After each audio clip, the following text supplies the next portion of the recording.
തെരഞ്ഞെടുപ്പ് ക്യാമ്പയിൻ്റെ അവസാന ദിവസമായ നിശബ്ദ ദിനത്തിലേക്ക് കടന്നിരിക്കുന്നു നമ്മൾ. നാളെയാണ് മനസ്സറിയാനുള്ള വോട്ട് കുത്തേണ്ട ദിവസം. ഇതുവരെ പറഞ്ഞെല്ലാം ഇനിയൊന്ന് ഓർമ്മിപ്പിക്കുക എന്നൊരു ചടങ്ങ് മാത്രമേ ഉള്ളൂ. തൃശ്ശൂരിലെ ലോക്സഭാ സ്ഥാനാർത്ഥിയായ സുരേഷ് ഗോപിക്കെതിരെ കെട്ടിയെഴുന്നള്ളിച്ചു കൊണ്ടുവന്ന വലിയൊരു ബിംബമായിരുന്നു മിസ്റ്റർ വി എസ് സുനിൽകുമാർ. പക്ഷേ അദ്ദേഹം ചെയ്തു എന്ന അവകാശപ്പെട്ടതിൽ പലതും ചെയ്തിട്ടില്ല എന്ന് കണ്ടുപിടിച്ച് തിരിച്ച് പൊട്ടിച്ചു കൊടുത്തതോടെ അദ്ദേഹം ഊതി വീർപ്പിച്ച ഒരു ബലൂൺ മാത്രമായിരുന്നു എന്ന് മനസ്സിലാക്കിപ്പിക്കാൻ നമുക്ക് കഴിഞ്ഞിട്ടുണ്ട്, അല്ലെങ്കിൽ മനസ്സിലാക്കിയിട്ടുണ്ട് തൃശ്ശൂരുകാർ. പിന്നെയുള്ളത് മുരളീധരനാണ്, നമ്മുടെ മുരളിച്ചേട്ടൻ. കെ കരുണാകരൻ്റെ മകനായിരുന്നു എന്നതല്ലാതെ ഒരു ക്രെഡിബിലിറ്റി അദ്ദേഹത്തിന് ഒരു രാഷ്ട്രീയ നേതാവ് എന്ന നിലയ്ക്കോ ഒരു ജനപ്രതിനിധി എന്ന നിലയ്ക്കോ അവകാശപ്പെടാൻ എന്തെങ്കിലും ഉണ്ടോ എന്ന് സത്യം പറഞ്ഞാൽ ഞങ്ങൾക്ക് അറിയില്ല.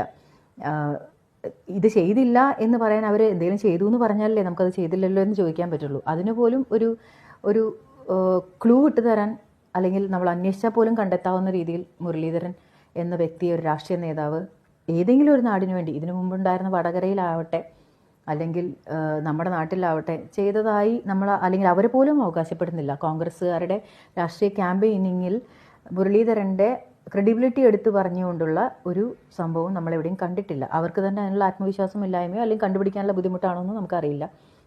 ഇനിയിപ്പോൾ വേറൊരു അവകാശത്തിൻ്റെ പേരിൽ ഇപ്പോൾ കോൺഗ്രസിനെ ജയിപ്പിച്ചു വിട്ട് ഓൺ എ ലാർജ് സ്കെയിൽ കോൺഗ്രസിന് വേണ്ടി വോട്ട് ചെയ്യുക എന്നുള്ളതാണെങ്കിൽ, കോൺഗ്രസിന് വേണ്ടി ഇനി ഇവിടുത്തെ 20 MP അയച്ചാലും ഇത്തവണ നരേന്ദ്രമോദി സർക്കാരാണ് അവിടെ ഭരിക്കുന്നത് എന്ന കാര്യത്തിൽ ആർക്കും സംശയമില്ല. ഇത് ഇവിടെ നിന്ന് അവിടെ പോയി ഇരുന്നിട്ട്, പ്രത്യേകിച്ച് കോഫി ഹൗസിലെ മസാല ദോശയ്ക്ക് അല്പം ചിലവ് കൂടുന്നല്ലാതെ പ്രത്യേകിച്ച് ഒരു ഗുണവും ഇവിടെ നിന്ന് ഇപ്പോൾ കോൺഗ്രസ്സുകാരനായതിൻ്റെ പേരിൽ അവിടെ പോയിട്ടും അവകാശപ്പെടാനോ തിരിച്ചു കൊണ്ടുവരാൻ ഒന്നുമില്ല.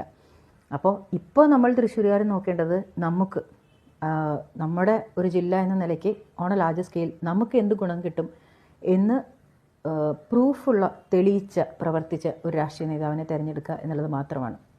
കുറഞ്ഞ പക്ഷം ഒരു മൂത്രപ്പുരയ്ക്കെങ്കിലും ഗുണമുള്ള ഒരു ജനപ്രതിനിധിയെ തിരഞ്ഞെടുക്കാനുള്ള ബോധം തൃശ്ശൂരുകാർ കാണിക്കണം. ഇക്കണ്ട കാലം തൃശ്ശൂരിൻ്റെ ഏറ്റവും വലിയ ഹൃദയഭാഗത്ത് ഒരു ശക്തൻ മാർക്കറ്റ് കിടന്നിട്ടും അവിടുത്തെ തൊഴിലാളികൾ എവിടെയാണ് മുള്ളുന്നത് എന്ന് അന്വേഷിക്കാൻ പോലും മെനക്കെടാത്ത തൃശ്ശൂരുകാരനായ നേതാവിൻ്റെ പുത്രനോ ആണോ നിങ്ങൾക്ക് വേണ്ടത്? അതോ പെട്ടെന്ന് ഒരു ദിവസം കടന്നു വന്നിട്ട് പിന്നീട് ഒരിക്കലും തിരിച്ചു പോകാതെ നമ്മുടെ കൂടെ നിന്നിട്ടുള്ള ഒരു ജനപ്രതിനിധി, തിരഞ്ഞെടുക്കപ്പെടാതെ തന്നെ ഒരു ജനപ്രതിനിധിയായി നമ്മുടെ കൂടെ നിന്നിട്ടുള്ള ഒരു സ്ഥാനാർത്ഥി വേണോ എന്നുള്ളത് തിരഞ്ഞെടുക്കാനുള്ള ഡിസൈഡ് ചെയ്യാനുള്ള ഒരു ലാസ്റ്റ് മൊമെൻ്റാണിത്. നമ്മൾ ബുദ്ധിപൂർവ്വം ചിന്തിച്ച് ഈ ഒരു അവസരം ഉപയോഗിക്കുമെന്ന് തന്നെ പ്രതീക്ഷിക്കാം, പ്രാർത്ഥിക്കാം. All the best for Thrissur.